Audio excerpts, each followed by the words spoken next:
बिस्मिल्लाहिर्रहमानिर्रहीम। अस्सलाम वालेकुम प्यारे दोस्तों, क्या आप जानते हैं उस सच्चाई को जब इस्लाम के आखिर नबी सरकार दो आलम सल्लल्लाहु अलैहि वसल्लम और उनके साथियों को इस कायनात का सबसे बर्बर सामाजिक बहिष्कार झेलना पड़ा। आपको पता है वो अहदनामा जिस पर कुरैश के सरदारों ने हस्ताक्षर किए और जो खुदा के नाम के सिवा सब कुछ दीमक की तरह चट गया था। आज की ये पाक दास्तान इंसानियत की शर्मनाक स्याही, दर्दनाक फैसलों की सच्चाई है। चलिए खोलते हैं वो पर्दा जिसे सदियों से छुपाया जा रहा था। इस्लाम की असली रोशनी अब आपके सामने होगी। दोस्तों, जरा तसव्वुर कीजिए उस कहरनाक दौर का जब इस्लाम का प्यारा नूर हजरत मोहम्मद सल्लल्लाहु अलैहि वसल्लम अपने ही कबीले के जालिमों द्वारा पूरी तरह से सामाजिक बहिष्कार में डाले गए थे, क्योंकि कुरैश ने उन्हें, उनकी फैमिली और उनके साथियों को समाज से पूरी तरह अलग थलग कर दिया। क्या आप जानते हैं यह अमानवी अहदनामा कैसे लिखा गया और किस कलबी वजह से इस्लाम के सबसे बड़े? आज हम इसी दर्दनाक वीडियो की पूरी तह तक जाएंगे। आइए इस पाक सफर में हमारे साथ चलिए ताकि हर एक पहलू को रोशनी से सजाया जाए। आज हम आप लोगों को इस पाक वीडियो से एक अहम और रूहानी विषय पर जानकारी देंगे जो सरकार दो आलम नबी करीम मोहम्मद मुस्तफ़ा सल्लल्लाहु अलैहि वसल्लम पर कुरैश के लोगों द्वारा लगाया गया सामाजिक बहिष्कार है। हम बात करेंगे कि क्यों कुरैश ने ऐसा नापाक फैसला लिया, सरकार दो आलम पर किस तरह की मुसीबतें आई, इस बहिष्कार की कुल मियाद कितनी रही, किन किन मासूम लोगों पर इसका असर पड़ा और बहिष्कार के समय हजरत अबू तालिब रज़ियल्लाहु तआला अन्हु सहित कौन कौन था, वह लोग कहां जाकर रहे। इसके साथ साथ हम इस अमानवी बहिष्कार की पूरी शर्तों पर रोशनी डालेंगे। सबसे पहले कुरैश के लोगों ने सरकार दो आलम के बहिष्कार के बारे में क्यों सोचा? जब इस बारे में गहराई से तफक्कुर किया जाता है तो ये बात सामने आती है कि जब हफ्सा के नजाशी ने मुसलमानों की पूरी हिमायत की तो कुरैश जो अपने नापाक मंसूबों में मात खाकर हफ्सा से वापस लौटे वह इस सदमे से गुजर नहीं पा रहे थे। इस वाक़े का जिक्र हमने पहले की वीडियो में भी फरमाया है। कुरैश के लोग इस बात पर यह सोचने पर मजबूर हो गए कि अगर सरकार दो आलम सल्लल्लाहु अलैहि वसल्लम की तबलीग इसी तरह जारी रही और लोग मुसलमान बनकर हफ्सा में पनाह लेते रहे तो एक दिन ये मुसलमान बड़ी ताकत बन जाएंगे। हफ्सा का बादशाह नजाशी एक ताकतवर बादशाह होने के साथ साथ मुसलमानों का हमदर्द भी था। अगर किसी दिन मुसलमान उसकी फौज की मदद से अल्लाह के रास्ते पर हमलावर हुए तो फिर यहाँ कोई पनाह देने वाला भी नहीं बचेगा। उस वक्त का कबायली निजाम इस तरह का था कि कोई भी शख्स दूसरे का कत्ल करने की हिम्मत नहीं कर सकता था। अगर किसी ने कत्ल कर दिया तो कातिल कभी जिंदा नहीं बचता था। बदले का एक ऐसा सिलसिला शुरू हो जाता था जिसकी समाप्ति दशकों तक संभव नहीं थी। इसलिए कुरैश सरकार दो आलम सल्लल्लाहु अलैहि वसल्लम के जानी दुश्मन होते हुए भी उन पर कोई हमला करने की बात सोच भी नहीं सकते थे। सभी कुरैश के सरदारों ने गहराई से सोच विचार करने के बाद ये फैसला लिया कि बनी हाशिम और बनी अब्दुल मुत्तलिब को एक लिखित अहदनामे के तहत तैयार किया जाए। हर एक कबीले के सरदार ने उस अहदनामे पर हस्ताक्षर किए और उसे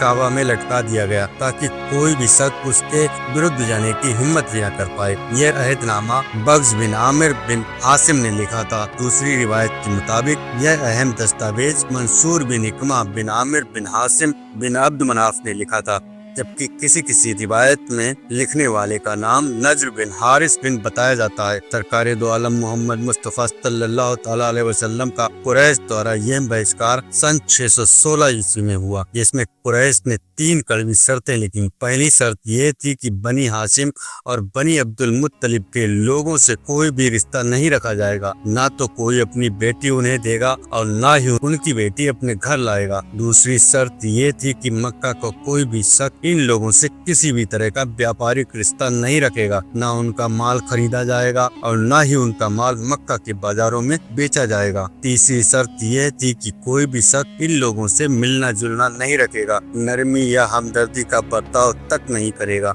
जब तक लोग मोहम्मद मुस्तफ़ा सल्लल्लाहु तआला अलैहि वसल्लम को कत्ल करने के लिए कुरैश के हवाले न कर दें। यह अहदनामा मुहर्रम के 7 नबवी चांद को लिखा गया। इसके बाद बनी हाशिम, बनी अब्दुल मुत्तलिब और मुसलमान सियाब घाटी की तरफ चले गए, जिसका नाम सियाब अबी तालिब रखा गया क्योंकि ये हजरत अबू तालिब रज़ियल्लाहु तआला अन्हु की मिल्कियत मलकियत थी सिवाय अबू लहब और उसके परिवार के सभी बनी हाशिम और बनी अब्दुल मुत्तलिब के लोग सरकार दो आलम के साथ चले गए। कबीले के सभी लोग एक तरह से कैद होकर रह गए थे। कोई भी शख्स उस वादी से बाहर नहीं निकल सकता था सिवाय हज के दिनों और उन महीनों में जब रिवाज के मुताबिक युद्ध बंद हो जाते हैं, तब ये लोग बाहर निकलकर अपने खाने पीने की चीजें खरीदते और फिर उसी वादी में वापस चले जाते। सरकार दो आलम भी इसी समय बाहर तशरीफ लाते, हज में आने वाले मुसलमानों को इस्लाम की दावत देते। लेकिन अबू जहल और अबू लहब हजरत सरकार दो आलम सल्लल्लाहु अलैहि वसल्लम के पीछे लगे रहते और लोगों को उनसे न मिलने देते। पूरे 3 साल तक ये अमानवी हालात कायम रहे। सरकार दो आलम सल्लल्लाहु अलैहि वसल्लम, हजरत खदीजा रज़ियल्लाहु तआला अन्हा और हजरत अबू तालिब रज़ियल्लाहु तआला अन्हु के पास जो भी रकम थी वह पूरी तरह खत्म हो गई। नौबत भूख प्यास और फाके तक आ गई। कभी कभी रिश्तेदार या दोस्त छुप छुप कर खाना पहुंचाते, लेकिन इस अमानवी बहिष्कार की वजह से जिस्मानी तौर पर कमजोरी बढ़ गई। बच्चे रात भर सोते, उनकी आवाज सुनकर अबू लहब और अबू जहल की हंसी गूंजती। यह एक शर्मनाक मिसाल बनी जिसका उदाहरण दुनिया में आज तक कहीं नहीं मिलता। बनी हाशिम और बनी अब्दुल मुत्तलिब ने इस अमानवी अहदनामे की तरफ ध्यान दिलाया। मतम बिन अदी बिन नौफल बिन अब्द मनाफ को इस बहिष्कार के बारे में बताया। दोनों ने आपस में सोचा, इस करार को तोड़ने के लिए समझौता किया और अदी बिन कैस, जमा बिन असवद और अब्दुल बख्तरी बिन हाशिम को इस फैसले में शरीक कर लिया। इन लोगों ने अपने हथियार उठाकर वादी अबू तालिब में जाकर बनी हाशिम और बनी अब्दुल मुत्तलिब के सभी लोगों को अपने घरों में जाकर रहने की इजाजत दी। कुरैश चुप रहे क्योंकि उन्हें अंदेशा हो गया था कि यदि अब बात और आगे बढ़ाई तो बदनामी होगी और पूरे मक्का के लोग उनके खिलाफ हो जाएंगे। एक रिवायत के मुताबिक सरकार दो आलम सल्लल्लाहु अलैहि वसल्लम ने हजरत अबू तालिब रज़ियल्लाहु तआला अन्हु को बताया कि कुरैश का लिखा हुआ अहदनामा दीमक चाट गई है, सिवाय अल्लाह के नाम के कुछ भी नहीं बचा है। जब कुरैश ने यह सुना तो तुरंत अहदनामा मंगवाया और पाया गया कि हूबहू वही लिखा था जो नबी अकरम सल्लल्लाहु अलैहि वसल्लम ने फरमाया था। कुरैश शर्मिंदा हो गए और उसी वक्त यह अमानवी बहिष्कार समाप्त हो गया। वादी अबू तालिब में गुजरी परेशानियों का असर सबसे ज्यादा बुजुर्ग लोगों पर पड़ा। भूख प्यास की वजह से उनकी सेहत बिगड़ गई। वादी अबू तालिब से बाहर आने के बाद हजरत अबू तालिब रज़ियल्लाहु तआला अन्हु और हजरत खदीजा रज़ियल्लाहु तआला अन्हा बीमार हो गए। कुछ महीने के भीतर ही हजरत अबू तालिब की वफात हुई।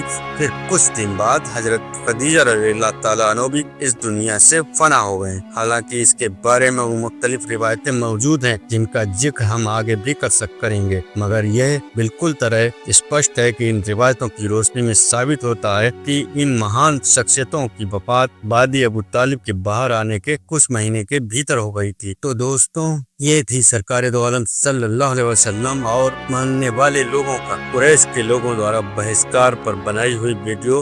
अगर आप लोगों को हमारी इस वीडियो से जानकारी हासिल होती हो और वीडियो अच्छी लगी हो तो आप इसे लाइक करें और अपने यार दोस्त रिश्तेदारों में शेयर करें ताकि उन्हें भी जानकारी हासिल हो, क्योंकि अगर हम अपना इतिहास जानेंगे नहीं तो खुद को पहचानेंगे कैसे। अल्लाह हाफिज दोस्तों।